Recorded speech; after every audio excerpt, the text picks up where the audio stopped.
Crypto asset stockpiles will bring a huge altcoin season. Just imagine a government move that not only stores digital gold, but could also ignite a massive surge in altcoins. Today, we're digging into how the strategic Bitcoin reserve and the digital asset stockpile built from seized crypto could flip the script on the market. This is your chance to see why digital assets are shifting from hidden treasures to game-changing power players. Imagine a place where digital gold is stored, not in a kind of bank vault, but in a secure digital fortress that the government controls. That's what the strategic Bitcoin reserve is all about. Now, Trump's order directs that kind of Bitcoin confiscated from criminal activities becomes the foundation of this reserve. A kind of sort of digital Fort Knox, if you will. And it doesn't stop there. Alongside Bitcoin, there's a plan to create a digital asset stockpile that holds other cryptocurrencies. Although the government isn't planning to buy these coins themselves, any crypto that they get through legal channels could find its home in this stockpile. Now, let's kind of break this down just a little bit further. You might be wondering, why would the government even bother with digital currencies? After all, cryptocurrencies are often seen as a kind of a playground for tech geeks, right? Financial thrill seekers, and sometimes even a bit of a kind of Wild West where rules are few and far between. But here's the twist. The government isn't, it's not just kind of dabbling in crypto. It's setting up a full-blown reserve. Now, this move is not only about managing, assets seized from criminals, it's also about kind of rethinking how digital assets fit into kind of national security and the financial strategy. So let's take a step back in time here. For a few years, Bitcoin and other digital cousins, if you will, have taken the world by storm, right? From the mysterious origins of Bitcoin to stories of overnight millionaires, right? The rise of cryptocurrency has been one of the wildest financial revolutions of our time. But as the popularity of crypto soared, so did the challenges. Now, governments around the world started to take notice. They began to wonder, what if these digital currencies could be used to undermine traditional monetary policies, or even finance kind of illegal activities? Now, in response, regulators stepped in, sometimes clashing with the very technology that was transforming the world of finance. Now, you fast forward to the day when Trump signed the executive order. The announcement was simple but powerful. According to a post by the White House, crypto, if you will, 𝗕𝗘𝗪𝗔𝗥𝗘 on X, the reserve could and would be filled with Bitcoin that the government already owns. Now, Bitcoin that was confiscated through criminal or civil asset kind of 𝗕𝗘𝗪𝗔𝗥𝗘, if you will. Now Sachs describes this reserve as a digital Fort Knox for the cryptocurrency.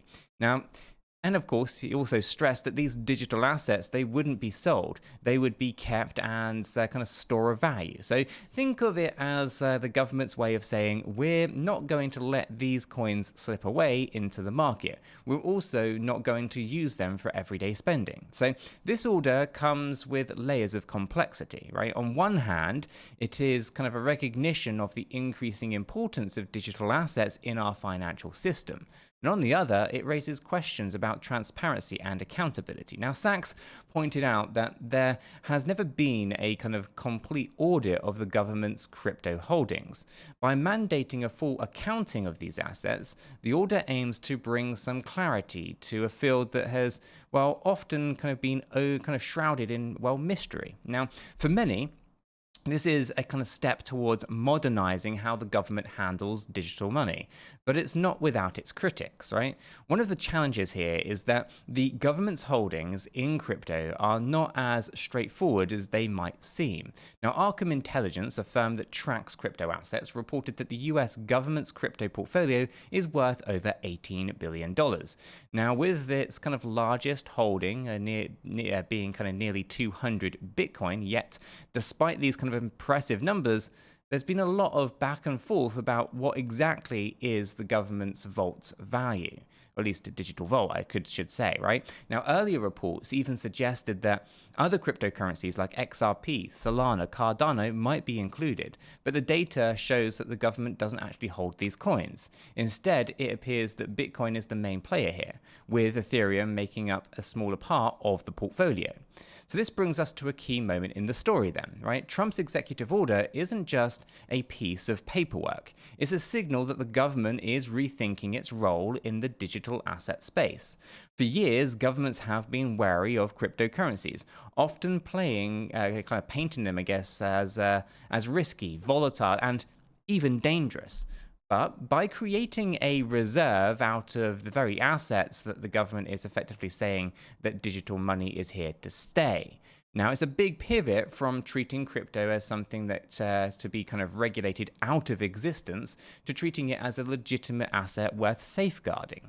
So, the order also opens up a host of questions. What happens next? How will the reserve be managed? And what does this mean for everyday people who hold or use cryptocurrencies? So let's explore that just a little bit further. For starters, the reserve will be seeded with crypto that's already in the government hands, assets that come from criminal cases, if you will. Now, this means that the reserve is not built from money the government has actively kind of spent or bought, but rather from assets that is taken as part of legal enforcement actions. In theory, this should minimize the cost to taxpayers. Now, the White House even kind of mentioned that any strategies to add more Bitcoin to the reserve would kind of be budget neutral, ensuring that there's no extra kind of fallout on American taxpayers. However, the digital asset stockpile is a different beast altogether. Unlike the Bitcoin reserve, the stockpile isn't meant to be kind of a long-term store of value. Instead, it's designed for reasonable kind of stewardship of the government's digital assets, if you will. Now, which obviously could include cryptocurrencies other than Bitcoin. Now, while the government would be buying additional coins for this stockpile, it might sell some at least of these assets, if it decides that in doing so is in the best interest of the nation. Now, this part of the plan is still evolving, but it highlights the uncertainty that surrounds the government's long-term strategy for dealing with digital currencies. Now, let's talk about the challenges and the controversies that come from all of this, right? For many crypto enthusiasts, the idea of a government-controlled Bitcoin reserve is both exciting and a little bit scary. On one hand, it's kind of a recognition that digital assets have real value and are becoming a fundamental part of global financial systems. On the other hand, it raises concerns about centralization and control. The government, with its massive reserves and regulatory power, could potentially influence the market in ways that private investors never could. And there's also the issue of trust here, right? Many people who invested in Bitcoin and other cryptocurrencies, they do so because they believe in a system that's decentralized and free from government oversight. Seeing the government take such an active role in managing these assets might feel like a betrayal to some sort of kind of founding spirit, if you will. Now, adding fuel to the fire, there's the matter of transparency. As mentioned earlier, no one has ever kind of seen a full audit of the government's crypto holdings. With this order, there's a promise of accountability, but their details kind of remain a little bit murky here. How will the government account for these assets? How will kind of oversee the reserve, or at least who will oversee the reserve and the stockpile, right? And how will they ensure that the public is kept in the loop about what's happening behind the scenes? These are questions that have sparked debates among financial experts and crypto advocates, and of course, policymakers as well. But here's where it gets even more interesting. Right? Think about the kind of symbolism of a government holding a reserve of Bitcoin, a currency that was born out of the desire to escape the control of traditional financial institutions. It's like kind of a rebellious teenager coming home to join the family business. Now, Trump's move is a head-turner because it flips the script, right? For years, Bitcoin was all about decentralization, freedom, and freedom from government control and being a hedge against inflation. Now, suddenly, it's being tucked away in a government vault, treated like a national treasure. Now, this contradiction is what makes the whole story so compelling and why it has sparked heated debates on social media and within financial circles, right? The stakes they couldn't be higher. On one level, this move could help stabilize Bitcoin's value by creating a kind of safety net, a store of value that's shielded from market fluctuations because it's held by the government. On the other hand, it might lead to increased market, or at least government intervention in a market that has, well, long thrived on independence and minimal oversight. Now, for instance, this could mean more stability in some ways, but it could also come with risks of unexpected policy shifts, right? If the government decides to sell off part of the reserve or change its strategy, it could send shockwaves through the market. There's also a geopolitical angle here to consider. With nations around the world increasingly eyeing digital currencies as part of their economic arsenal, the US move could spark similar initiatives elsewhere.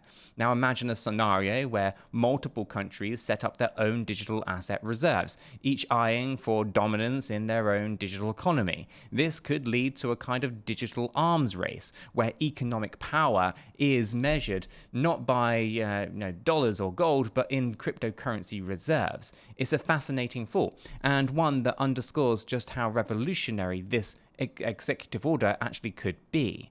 Amid all of the excitement and speculation, one thing is clear. This is a turning point in the relationship between government and digital assets. Whether you're kind of a crypto enthusiast, a financial expert, or just someone who's curious about the future of money, it's hard to ignore the impact that this move could have on all of our lives. The executive order is not just a kind of bureaucratic maneuver, it's a statement about where the kind of world of finance is heading, a world where digital assets are not only part of the conversation, but a central piece of the puzzle. But let's take a moment to look at the human side of the story, right? Because picture a small business owner who's kind of been dabbling in Bitcoin as a way to kind of diversify income, and they've seen the ups and the downs of the crypto market, and they know that government actions can have a huge impact. This reserve might one day mean more stability for their investments, or it could also lead to more regulation that makes it harder for them to thrive. Then there's the everyday person who's heard about Bitcoin in the news and wonders if it's too risky to invest. Well, with the government stepping in and saying, we've got this, it might change the way that people view digital currencies, making them seem a bit more like traditional assets and a little bit less like speculative bets. In the end, this executive order is a bold experiment. It's a signal that the digital currencies have moved from the kind of fringes of finance to the center stage of national policy. Whether it turns out to be kind of a masterstroke or a misstep remains to be seen. But one thing is for sure, right? The conversation about digital assets is evolving, and the government's, at least, is no longer kind of just a bystander, right? At least the US government isn't. Now, as we wrap up, it's important to remember that this move is just one piece of a much larger puzzle, right? The world of cryptocurrency is constantly changing, and with new developments kind of popping up every single day. The executive order might just be the tip of the iceberg when it comes to government involvement in digital assets. In the coming months and years, we're likely to see policies, more debates, and possibly even more revolutionary moves that will redefine how we think about money. So, what should we kind of take away from all of this today? Well, first, the creation of a strategic Bitcoin reserve and a digital asset stockpile shows that digital assets are no longer just a niche interest, but they're becoming a central part of the national financial strategy. Second, it highlights the challenges of managing these assets in a way that kind of balances innovation with regulation, freedom with security, and stability with growth. And finally, it reminds us that the future of money is still very much up for grabs. The decisions made by governments today will shape the financial landscape for decades to come. Now, before we wrap things up, let's revisit the key point one more time. President Donald Trump's executive order sets up a reserve filled with Bitcoin thieves from criminal activities, ensuring that these digital assets are kept safe as a long-term store of value. Alongside this, there was a plan for a broader digital asset stockpile that could include other cryptocurrencies like, XRP, Cardano, Solana, Ethereum. Though the government won't actually be buying more coins for it, at least so it says. That's left up for debate because, well, they don't currently own, as far as we know, a lot of these cryptocurrencies that they say that they're going to store. The other kind of part of this is that the order that calls for a full audit of the government's crypto holdings, a move that could bring much needed transparency to a sector that has often kind of been shrouded in mystery. And while this might provide some stability, it also raises questions about government intervention, centralization, and the future of decentralized finance.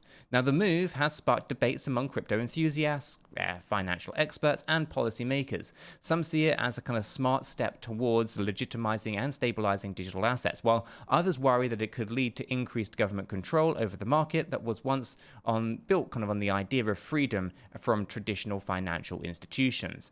It's a story filled with twists and turns, and it shows us just how dynamic and unpredictable the world of cryptocurrency can be. If you think about it, this isn't just a story about Bitcoin or digital assets. It's a story about how the world is changing. Technology is advancing at a kind of breakneck pace, right? And the lines between traditional finance and digital innovation are blurring every single day. The idea, or at least as new ideas kind of take shape and governments try to keep up, we're witnessing history in the making. And whether you're a crypto veteran or a newcomer trying to make sense of it all, one thing is clear: the future of money is digital, and it's coming faster than you think. Now, of course, all of this kind of ties into the idea that if the government do not own any of these other altcoins, such as Solana, XRP, Cardano's, ADA, there might actually be a need to purchase these assets for their digital asset stockpile, fueling the much anticipated altcoin season. If you found this update useful and informative, smash that like button for me, guys. If you're new to the channel, make sure to subscribe so you don't miss any more updates when it comes to, cryptocurrencies, news, or technical analysis. Hit that subscribe button just down below. Now, guys, if you haven't done so yet, you might want to check out this video right here. It talks a lot around the potential of XRP.